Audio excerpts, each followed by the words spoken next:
दूरी हाव। जिद काहे तू करो ही माऊगी देवघर बाड़ी दूरी हाव। एक बात सच हमें कहूँ बलम जे देवघर जाना जरूरी है। एक बात सच हमें कहूँ बलम जे देवघर जाना जरूरी है। जिद काहे तू करो ही माऊगी देवघर बाड़ी दूरी हाव। जिद काहे तू करो ही माऊगी देवघर बाड़ी दूरी हाव। एक बात सच हमें कहूँ बलम जे देवघर जाना जरूरी है।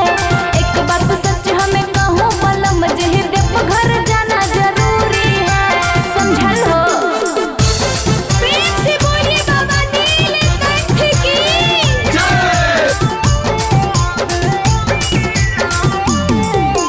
जाके गिरियकवा से लगाए सैया गेरुआ रंग के साड़िया जी।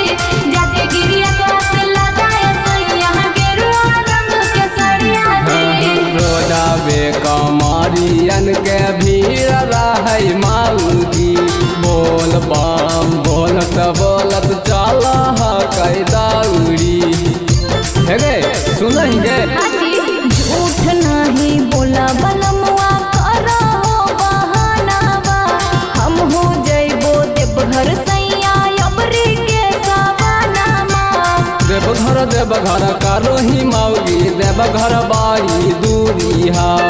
देवघर देवघर करो ही माऊगी देवघर बाड़ी दूरी हाव। एक बात सच हमें कहूँ बलम जी देवघर जाना जरूरी है। एक बात सच हमें कहूँ ए सैया देवघर जाना जरूरी है। सुनो ने हम हो जइबो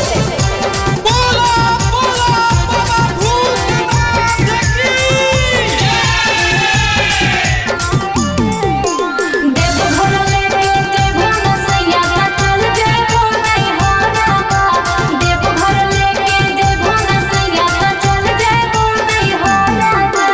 जाला बाऊ उठा के चढ़े पारा तो पहाड़ गे। जैसन कहमी लेके जइबो बता दे अपन विचार गे। तू खूब बहाना करबो ना। जौवन होतै देखल जैतै अब की बार जी। सुनाए चंदन पिया बाबे लगैथिन पार जी। देवघर देवघर कारो ही माऊगी देवघर बाड़ी दूरी हाव। देवघर देवघर कारो ही माऊगी देवघर बाड़ी दूरी हाव। एक बात सच हमें बोलो बलम जी देवघर जाना जरूरी है। एक बात सच हमें कहूँ ए पिया देवघर जाना जरूरी है। अभी कौनो बहाना नहीं चलतो।